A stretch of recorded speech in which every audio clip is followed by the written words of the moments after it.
Hi, I'm Keegan, and this is A Bunch of Gamers. This is our 185th episode of Werewolf the Apocalypse 20th Anniversary Edition, Explosive Reunion. I'm going to go around and have my players introduce themselves. I'm Tyler, and I play Kyle, also known as Guards the Low. He's a Philodox of the Children of Gaia. Hi, I'm Sam. I play Cora. She's an Aruna in the Get of Fenris. Hi, I'm Adam. I play Mark Guides the Fallen, and he's a Thurge of the Children of Gaia. Hi, I'm Sean. I play Zeb Speaks-in-Sweet-Whispers. He is a Theurge of the Silent Striders. Hello, my name is Riley, and I am playing Dimitri Howls-In-Memory, Lupus Galliard of the Bone Gnawers. Hi, my name is George. I am playing William Grows-Matrices. He is a Arun of the Glasswalkers. Last time, William, Stephen, and Dimitri had to escape Atlanta after bombing Cop City.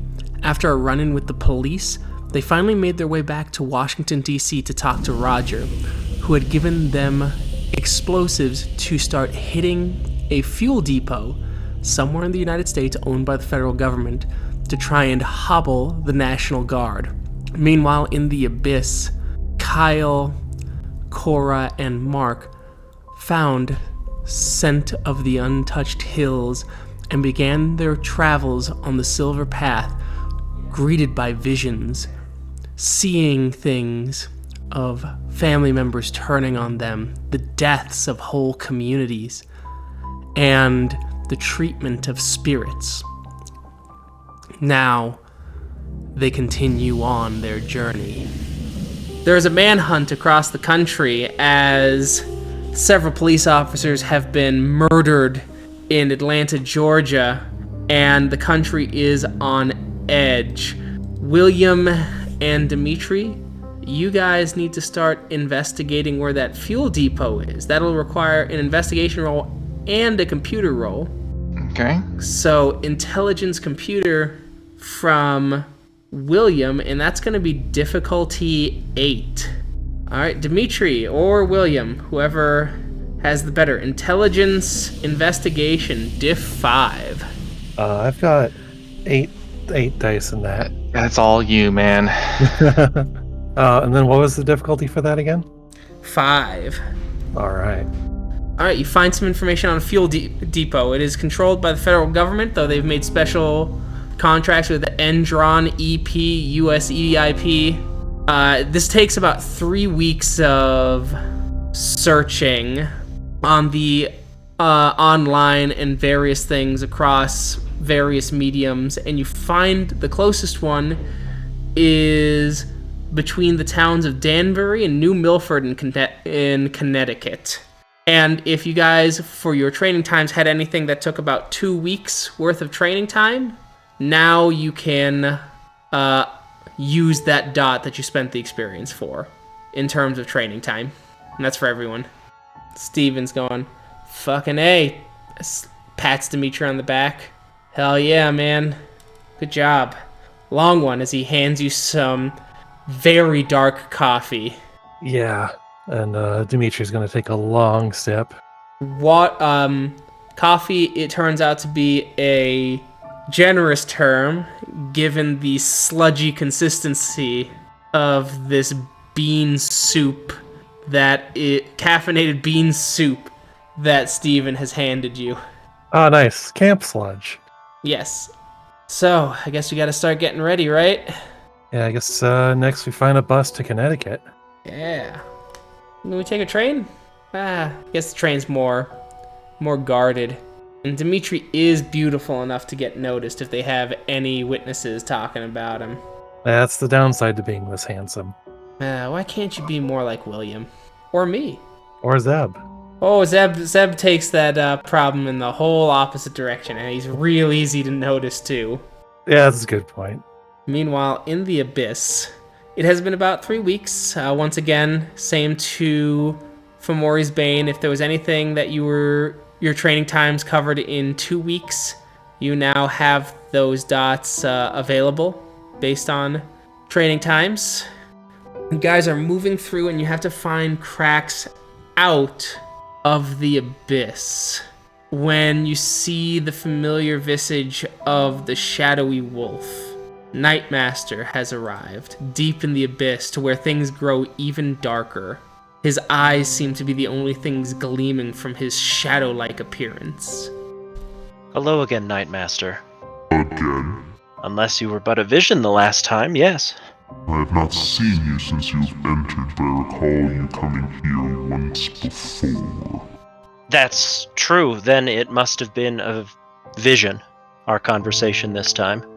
What are you doing with that? The shadows around him seem to point to Scent-of-the-Untouched-Hills. Well, as he is no longer in Harano, and he is not yet forgotten by the world above, it seemed he did not belong here. I will not let you take him. He is a gem in my collection. Why is that? An Eldegaru lost. His Harano is only broken by a thread, and lost here is delicious to me. We struck an Elder Silverfang from our record, so here he must be. He will not be the last who deserves a punishment like that. Self-inflicted lost sounds more delicious to me. Lost. I will not let you take him. As you see his visage start to change as he grows to being an almost 12, maybe 13-foot Krynos, his hand crafted of onyx and shadow glimmering, his teeth shining briefly between the smoke and his black midnight fur only getting glimpses. What would you like to do? Well, I think we should run. I don't believe that this challenge is meant for fighting Nightmaster. So... Your pack is in agreement. Yeah, I think cheese it. Much agree.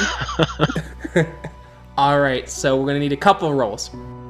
As you notice briefly that the cliff only under Nightmaster grows to accommodate his size, but because of it, the cliff around your feet begins to shrink. I need dexterity athletics checks, diff 7, please.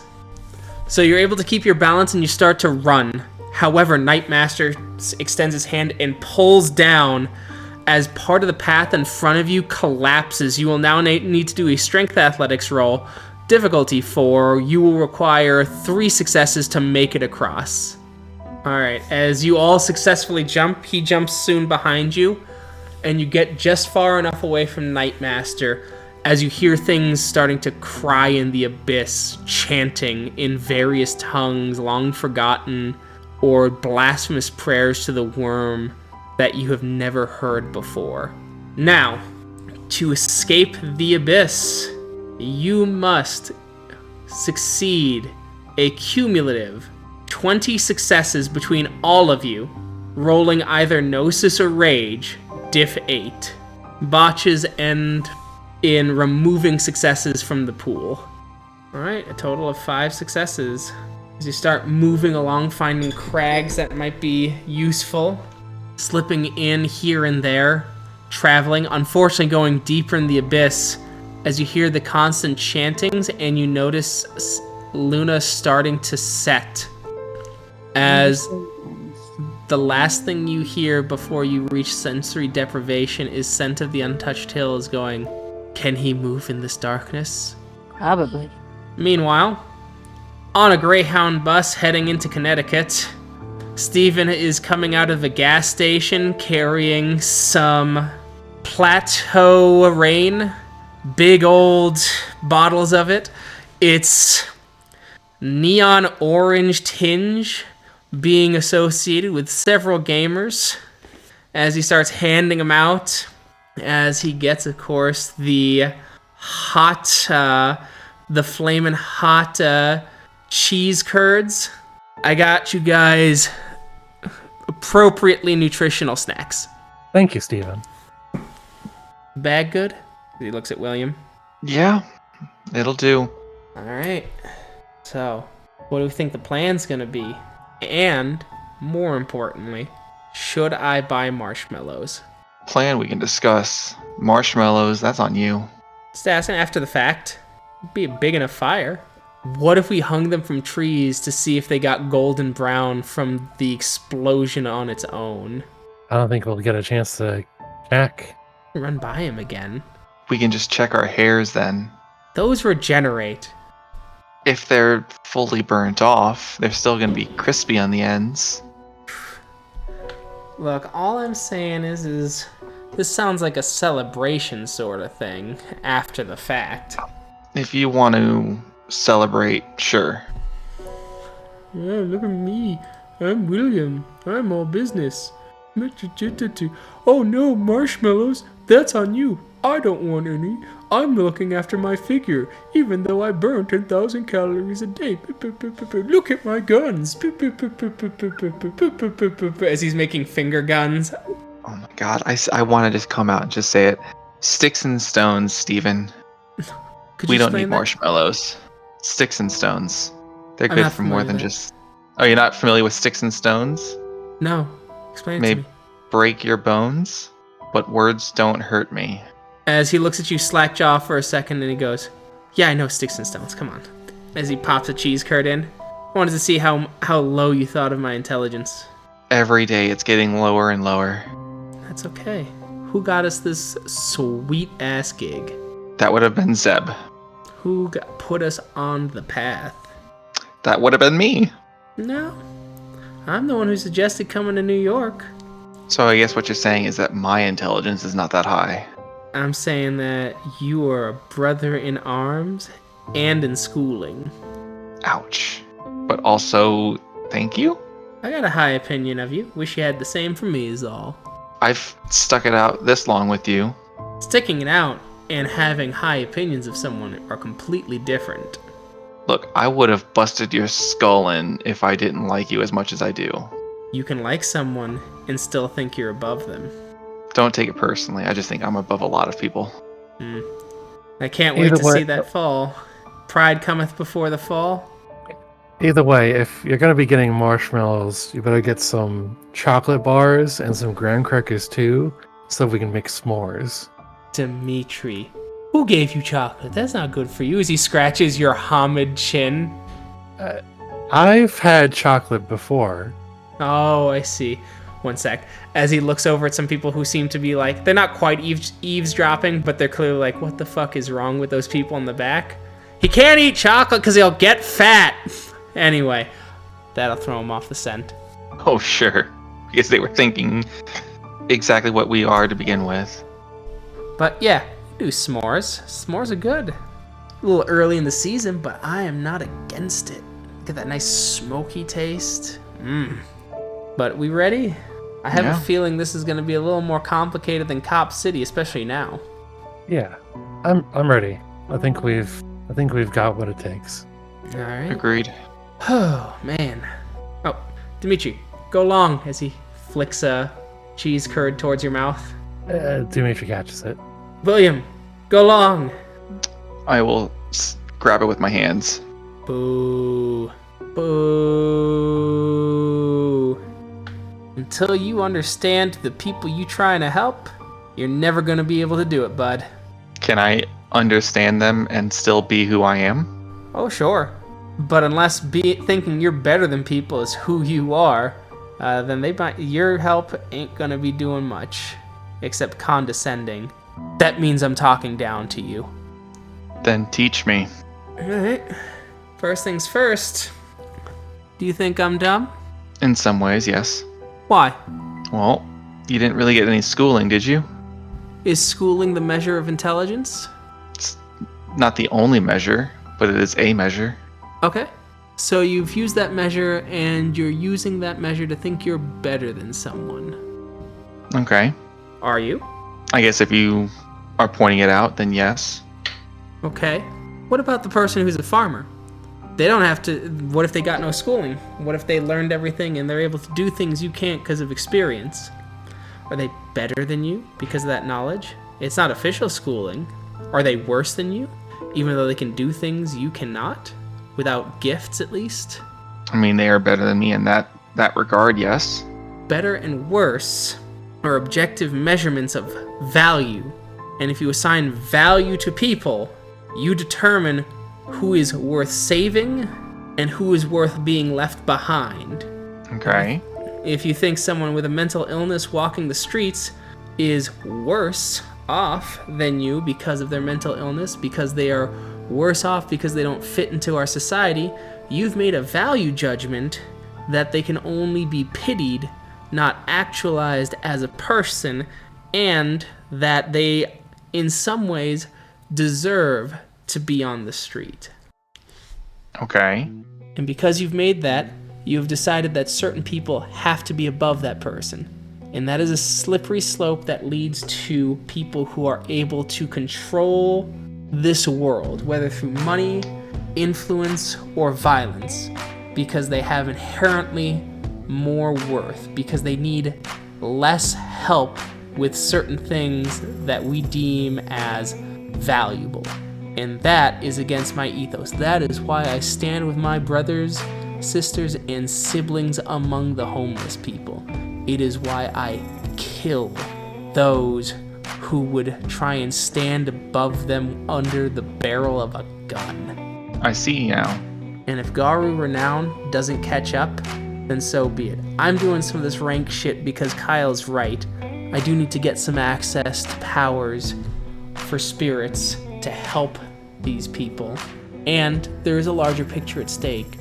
But the worm starts getting its tendrils in anything and everything when someone thinks they're above someone or that they're better than someone. If you think you're better than that homeless person, it means that you have made an absolute statement of who they are based on their circumstances, so that you don't have to feel bad that you participate in those circumstances that make them the way they are. The Garu Nation thinks they're better than the Krynos-born, like me, so that they can feel better about the fact that they treat me like shit, so that they can use me as a frontliner. They think Dimitri's a piece of shit because Dimitri's lupus-born, but likes a bunch of homage shit. That makes Dimitri weird, uncharacteristic, a freak, an Uran, like you. They look down on you because you're Uran, working in the cities. Now, I have my beefs with the Glasswalkers, but using shit to help people, whether that's phones, computers, whatnot, I am not against. I just can't afford it. But they say a rising tide raises all boats, and yet we still have people dying of fucking exposure in our city. How is that not the worm?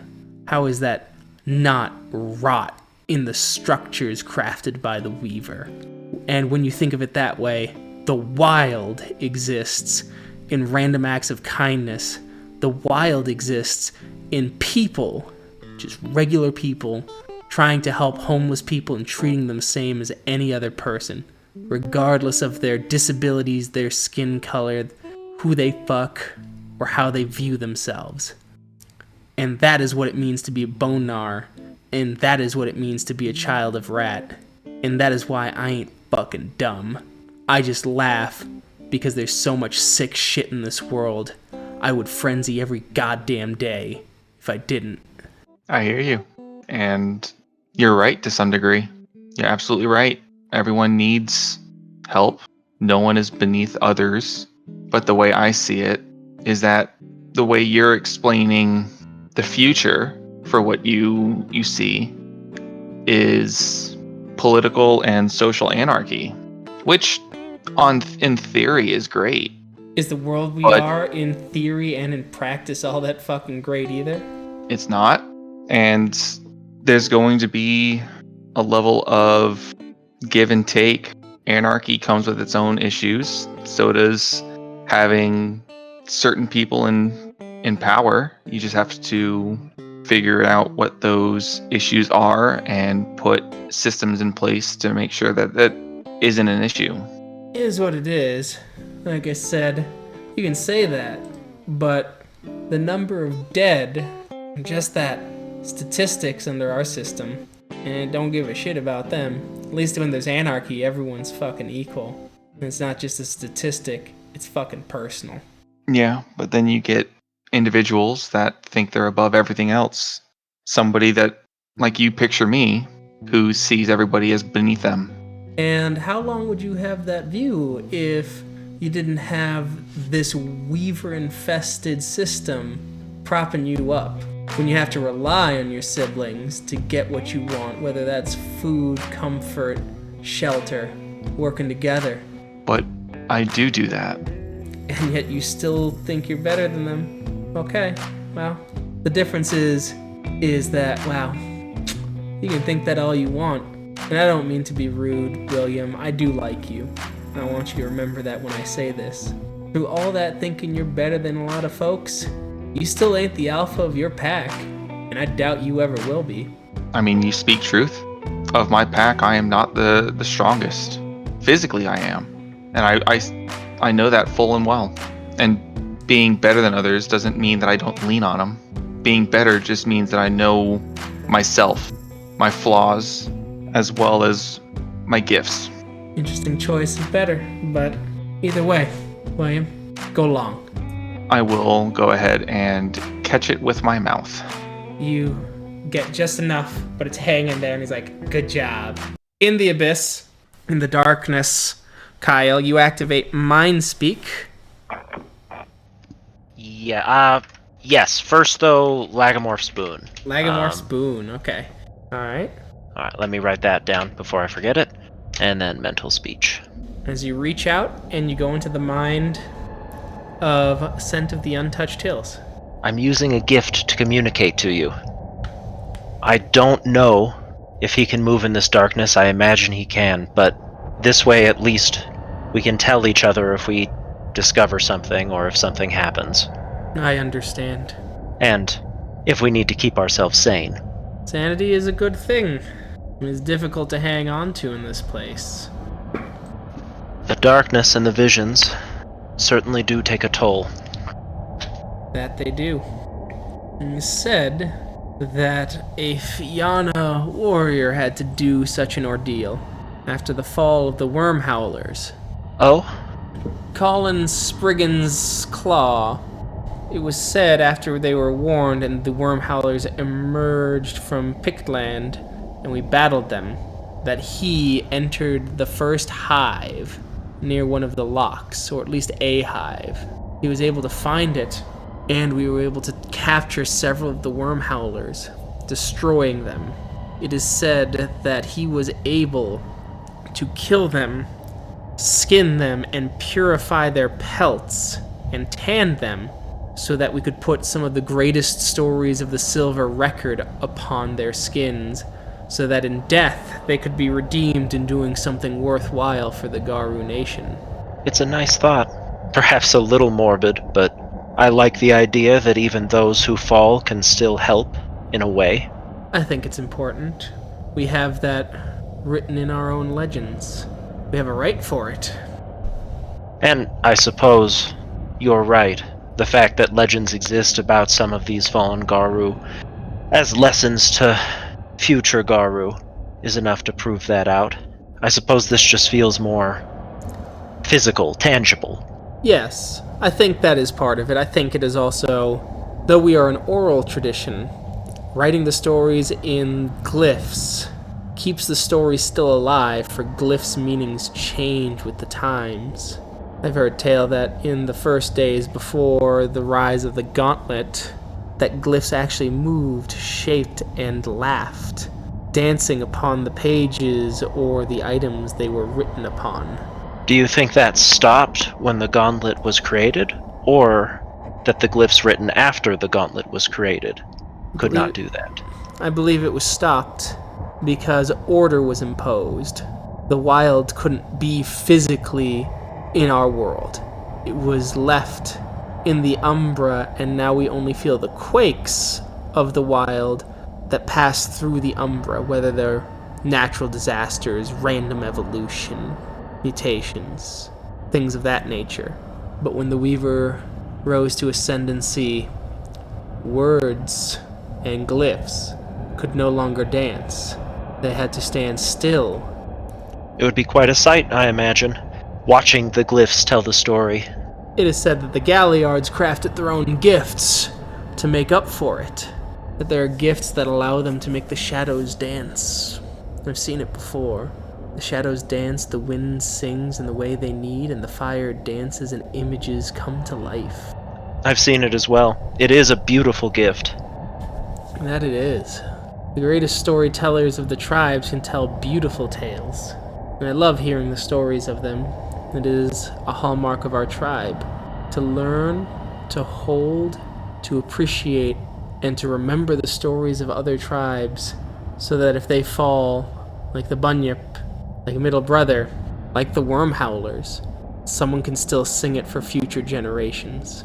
You've said the Worm Howlers a few times now, and it's true that they fell and became the Spirals. I don't know how long you've been down here, but have you heard of the return of the White Howlers? I've heard the return of the one, but one a tribe does not make in my mind. I think he will stand and he may be able to craft great things. And even so, he's a White Howler, not a Worm Howler. We call them the Worm Howlers to remind us, our tribe, that we failed them, that their name was corrupted by the worm, not just their bodies, not just their spirits. It is important to remind ourselves that the Spirals, the Worm Howlers, were once Gaian, and because we were reminded that the core tribe was once Gaian, that anyone can be tempted, even ourselves. Oh, I certainly agree with that. It's a good lesson to keep in mind. Many Garu, even today, are responsible, or bear responsibility, for the fall of others, myself included. The times have made us hard, and it has made it difficult to see when that hardness cracks others. It's true, and it is part of our job as Philodox to help correct when we can, and to pass judgment even on ourselves. That it is. As the moon rises, and you can see again in the abyss, and I need a Rage or Gnosis roll. Diff 8, please. Exact same. Fantastic. Alright. As you guys continue to investigate, moving along the cracks, trying to find gaps in the abyss. Meanwhile, Zeb, you have finally finished learning the greater rite of mourning. Well, how about that? Before Sunseeker and Lights the Hidden leave, I'll speak to them about the upcoming Strider Moot. Okay. I want to try to find a name of a lost ancestor in the hope that maybe we can use this to bring that ancestor forward to speak to our tribe. I think we have decisions to make, and if possible, maybe we can bring those that have lost hope and maybe turn them back. What do you all think? I agree. In the Strider Moot, where would you think the moot should be held? I put out a call already, and my selection was, forgive the mispronunciation, it's the town of Cairo, Illinois. It's where the Ohio and the Mississippi rivers meet. And I felt it was important because it reflected terrain very similar to our homeland that we cannot enter, and that symbolically maybe our ancestor spirits be willing to come to a place where silt is indeed carried by a mighty river to farmland. We agree. I believe spring was the time, but at least a few months to get the word out. What do you think would be most favorable? Yeah. I think okay. Spring approaches quickly. I think it is best if we perhaps think more to as spring turns to summer, and your Cairo resembles the heat of the lands of Kem. I agree. Well, it's been a pleasure, Ken, these 5 weeks with you. Call upon me any time for succor or shelter, and I shall provide it. Of course. Do you need to get in contact with your pack again? I believe I can, but I'm going to make my way to the Scepter of the Green, and from there I believe I can get a hold of them fairly quickly. Well, I have a phone if you know a number.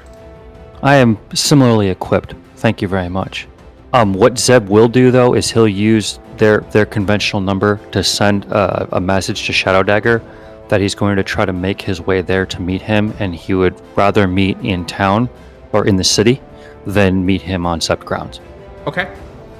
You do that as you have some time. You finally get kind of closer into like data area as well, and you see all the crazy news, such as martial law being declared and habeas corpus being revoked for suspected domestic terrorists. Okay, awesome.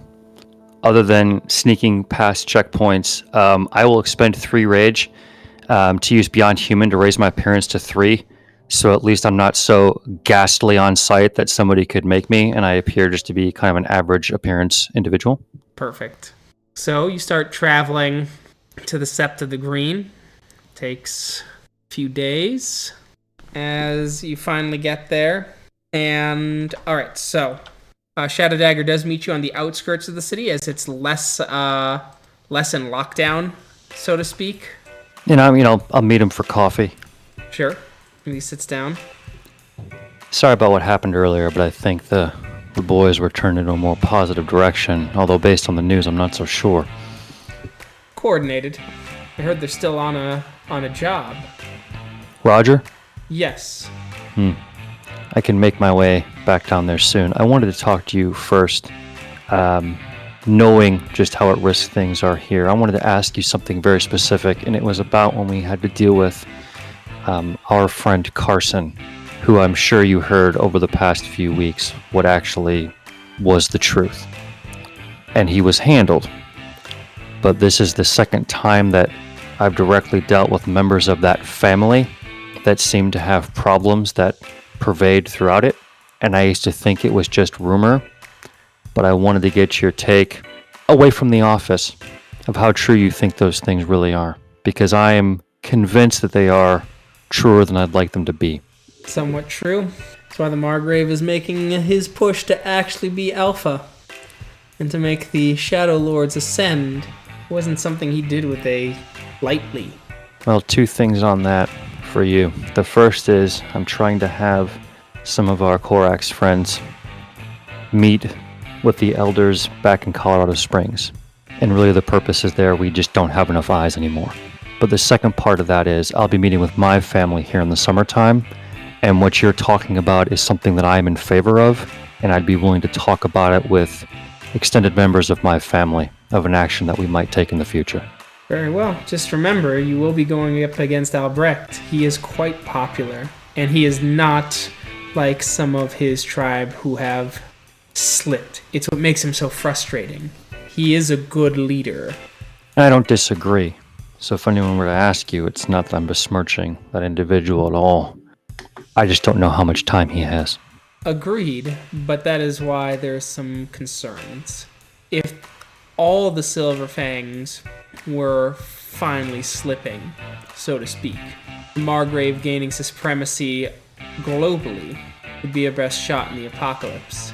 If there are doubts, and that it looks like a power grab, then we may be lost.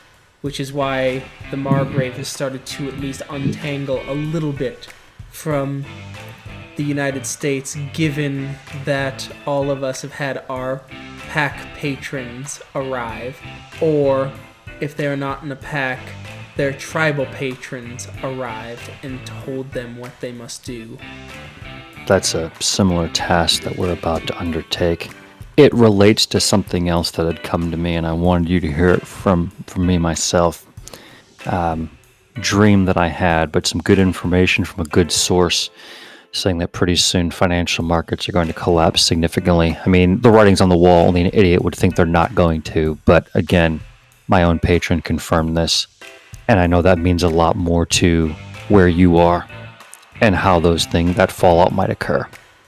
And secondly, related to some problems again with manipulation amongst our own people, I plan on taking a trip out west to see if I can do something about that to help us protect ourselves a little bit better. But if you need anything, you know how to find me. Certainly. But yes, keep an eye on that. If you see any weakness in Albrecht, though, and you let us know, that might make things work. I don't want fake things, though. I need something concrete, if that were to occur. I hope it doesn't, but there's a lot of things I've hoped recently that have come to be ash instead of realized.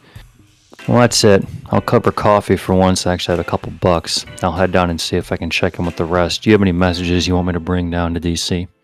If you're going to do it this coordinated, make sure the kin network are supporting normal people. The hammer's coming down, and we are all feeling the pinch. Yeah, I dealt with some of just, again, our regular kin out in the St. Louis area. And yeah, if we continue to take actions to do that, that's only going to make things worse. It's not propaganda if it just becomes straight up truth. And they're going to endure those hardships the worse things get. We're somewhat isolated. I get it. There are some kin who have started not revealing our existence, but have started teaching some Gaian lore subvertly, talking about paganism and things like that, but using that as not a religious order, but a philosophical outlook to try and expand their networks. Might be something to think on. And you think it's a risk play on their part? There's risk in that they might see what we are, and then we have to kill them, not the kin, but the people who saw, because the veil had been lifted. I mean, that part I get, but why? Because we are isolated, and getting normal people to help our kin alleviates that burden. If we keep working in isolation, we will lose. No, that was a stupid question on my part. I don't disagree. We're divorced enough from people as it is. It's what driven some of the wedge and caused problems we've had already. I gotcha. Especially with the second Impergium in full swing in some places, given the mandate the Red Talons were able to extract during the concordant with your whelp. Yeah, well, we made the deal we thought was appropriate at the time, and I guess what is a good deal one where everyone walks away and feels that they got screwed? Oh, I think they're doing well, and they're protecting their sacred places. I'm glad. But I do think that it must be balanced in the cities where the Red Talons don't go. There's going to be enough fear and panic coming up. They don't need ones from predators coming out of the woods. True. But I'm more worried about the predators being pumped out of factories and Magadon facilities myself. We've already seen what they're capable of. There's not enough of us to go out there and destroy that knowledge anymore. I'm hoping having more eyes out there at least gives us warning to figure out what's coming next. We were able to defeat some of those things, but you're right. When you have money and time and innovation, you get all kinds of interesting things. Last thing I should tell you, I think you recognize her, Cassandra, I believe. She's from Sept of the Sacred Stone. At least a friend, yes. Why? She spoke a vision last month. And it's starting to spread like wildfire amongst the Garu. Zeb will take another sip of coffee. All right. And it seems that she has prophesized that starting that day, every Garu who will fight in the apocalypse has been born. There will be no others, at least until the apocalypse is over. I mean, when's the last time you saw a cub? 3 years ago. Other than the whelp, same. And Sven doesn't necessarily fit the same template. There have been Rhinosporn in other septs, but after that prophecy happened, a few were conceived, and then they were stillborn. What's your official stance when it comes to speaking to it for your sept? It's likely, and that it means that we cannot take risks unnecessarily, but it also means that we must balance it with boldness, because if we stand in our sept, a sept surrounded by enemies, especially ours, we will be defeated, we will be overwhelmed. Prophecy of the Phoenix. Stands to reason, I guess, if the weight of humanity on Gaia's face would overwhelm us, it meant that one of us is getting short shrift, and it just happened to be the Guru. I know we are trying to rebuild relations with some of the Farah, but it goes slow. I know a few have tried to send Garu to sing to the Stargazers to make them come back to the nation, but it is unlikely. No, they've attached themselves to the Celestial Incarna and the Mind. Maybe we'll see them in the end, but not before then. My other worry is that Golgol Fang's verse has finally passed. You just haven't had a report for a while? No, we got howls of it. It just came up last month. He died of old age. Better than the rest of us. Died of his age on the battlefield. That is shocking. He was born during World War II. Yeah, but he's the glue that held a lot of that a lot of those troops down south together. Yes, but he also compromised and let some of the Farah call the shots. I'm hoping that whoever his successor is continues that tradition, because it has worked, at least for now. I could follow the example of the African continent. It's worked well there too. That it has. Just too many threads and not enough time to weave a basket. Definitely not. Only a few things to focus on now, and I guess a lot of that's survival. Like I said, if you need anything, call on me. I definitely owe you on a personal level. I will. We'll get to work. Take care of yourself and your city. You as well, Silent Strider. May Owl guide your steps, and may you be as silent as your patron, as he waves. Zeb will give the salute and make his way out. Alright. Dimitri, William, you guys finally end up in Connecticut. You are in Danbury, south of the facility. All right, let's scout this place out. So you start moving up that way. You still have to do a bit of hiking, basically. As you get there, you see this road that offshoots. It's a dirt road. It is clearly defended. There is a chain link fence with barbed wire and a chain guarded gate that is open and closed by National Guard soldiers for cars that come in and out. All right, I was actually expecting an actual wall, not just a fence. This looks like it's just part one because you still can't see the facility. Oh, okay. Is there past the fence, are there trees blocking the view to the place? Yeah, there are trees blocking the view to the place. Okay. Well, what do you think, Steven? Are you up for a little bit of digging? Yeah, I'm up for a little bit of digging. That's good, fresh earth. He's in his Hamid form. So, 8 yards per turn. Nice. So he starts digging guys down under the fence. And you go pretty far in. As Steven's like, how far do we want to go in? I'm thinking somewhere in the tree line. And then we can see what's ahead of us. Alright, as he digs in and you pop out, finally, you're in the tree line. There are several huge armored vehicles that use that road. There are soldiers about, and you can see some of the facility now through the trees. There are giant silos of fuel, and worse yet now, there is a helicopter patrolling. There are several helicopters patrolling. It looks like they're on high alert, and they expect someone is coming. Yeah, this is definitely going to be harder than Cop City. I mean, it looks like they're looking above ground. We can just keep going below ground. There's concrete around it. I can't dig through concrete. I think maybe we can try and camp. I don't know. I don't know if we'd be able to camp out for a few days. They might patrol through the trees too. At least for an escape plan, maybe we can get through the gauntlet here.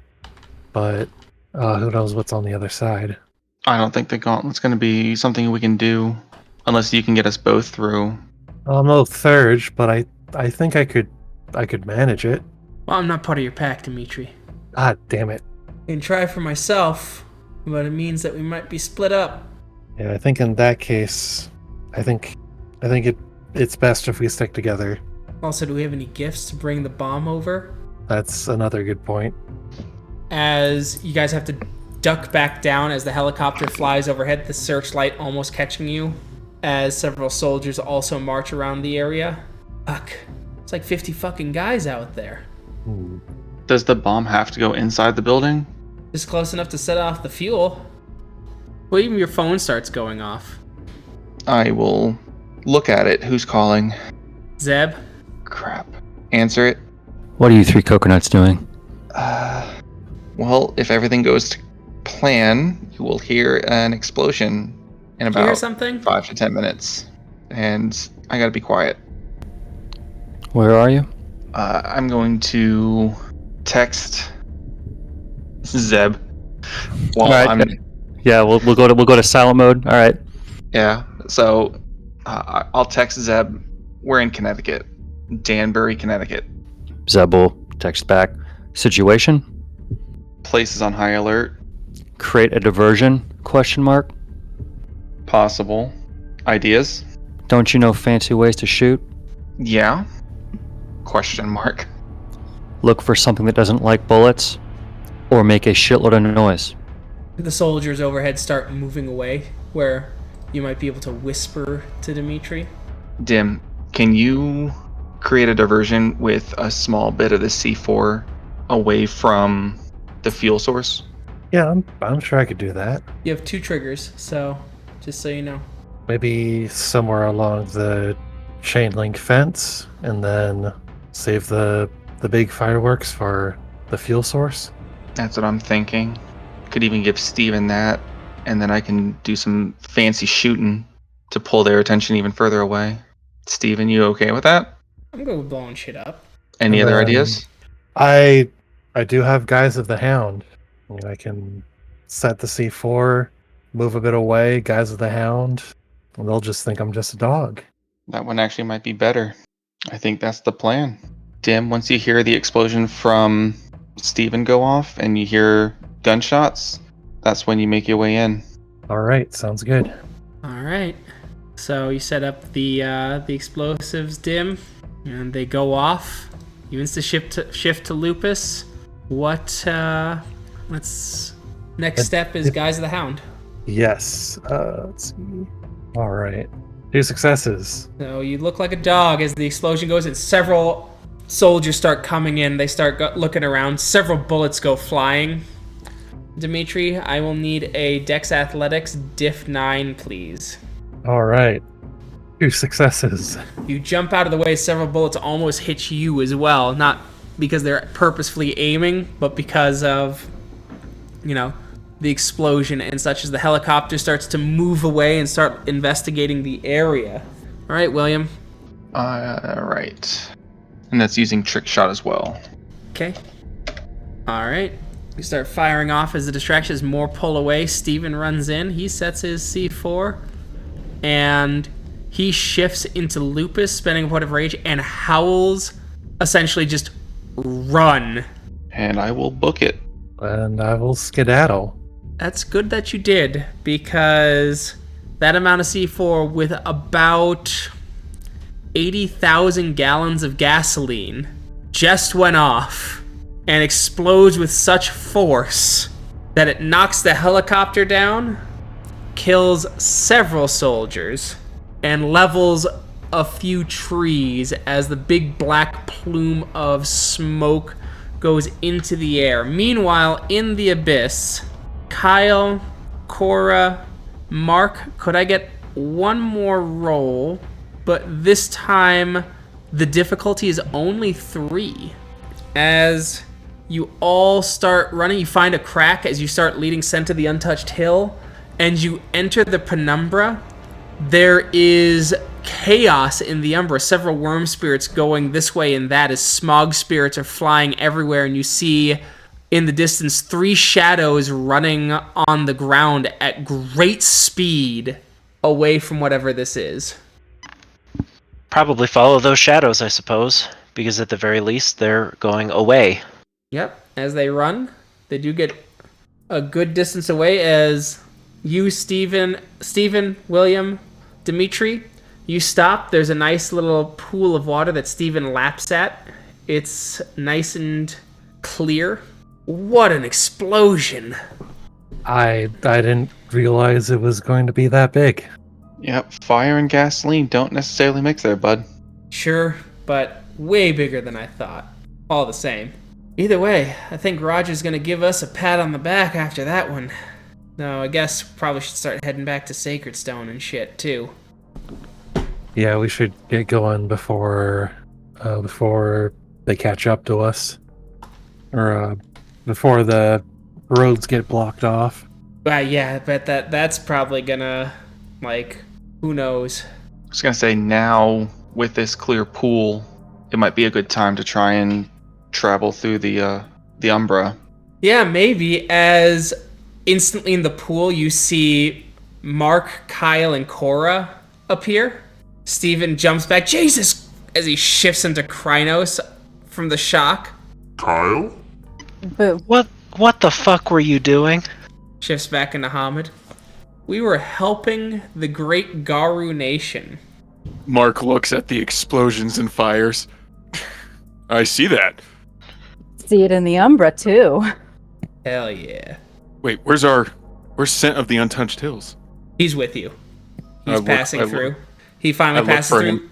As you all see a dignified but somewhat like haggard and almost emaciated Lupus appear. Who's your friend? Scent-of-the-Untouched-Hills. Fresh from the abyss. What did you blow up? Well, hear me out. Cops are bad, right? And we have called our soldiers the police of the world. Oh, Steven. A military base? A fuel depot? A fuel depot? Yeah, the National Guard was fucking people. So we fucked back. Should we be leaving? Probably. Yes. I Let's think go. considering I could still see the fire, I think we should be. That You guys- fire is going to be visible for miles. Yes, it is. What I say, 80,000 gallons of gas plus 40 odd pounds of C4. So, like, the shockwave was felt throughout the entire town, pretty much. Well, it was outside of town. It was between two towns. But yes. Oh, okay. It did shatter some trees. You're saying that Zeb's gonna be big mad when he finds out what you did. No. No? We were He on a helped? mission. Yeah, he helped. We were on a mission from Roger. Mission from Roger. Roger. Cora, I think we chose the wrong mission. I don't. We should probably leave. We should. As you guys try and get away, you hide for a little bit. The police are crazy. You find out Zeb is in New York. He's coming to you as through another week of just travel and trying to avoid the goddamn police, the National Guard, and more, military lockdowns. You all finally reconnect in West Milford, New York. Or, sorry, West Milford, New Jersey as the best option. As there's Zeb, looking pretty handsome. Not too handsome, but pretty handsome. Zeb got a facelift. I see you all made it.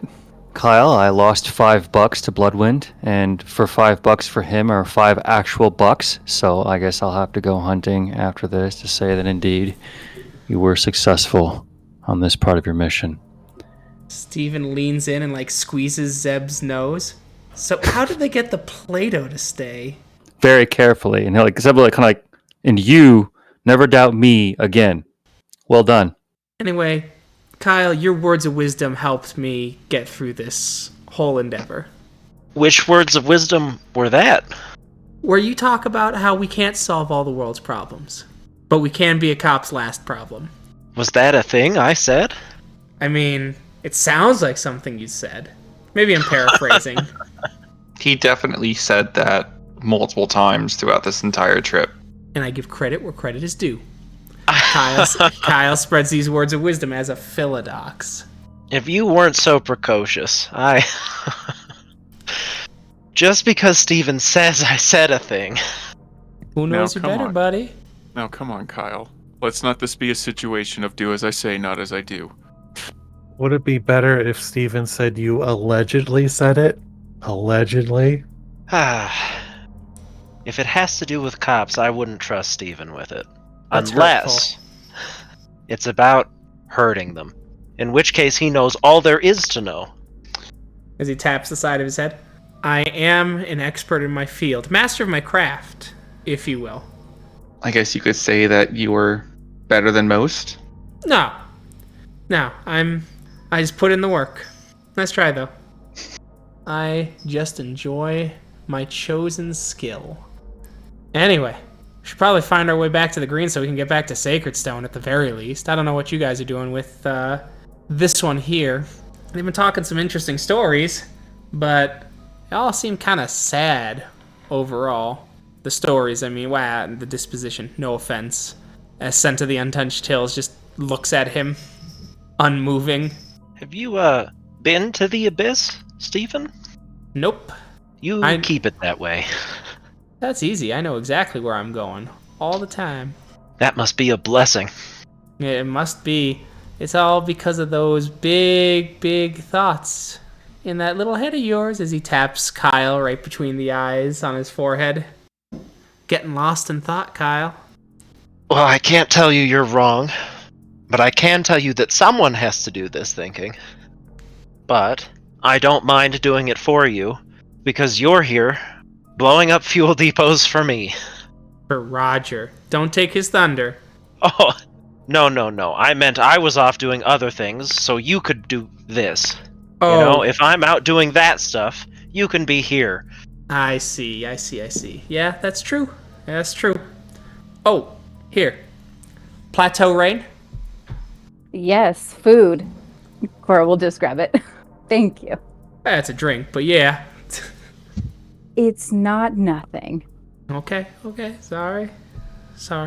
Personal subject. It's been a while since we've eaten actual food. Fair enough.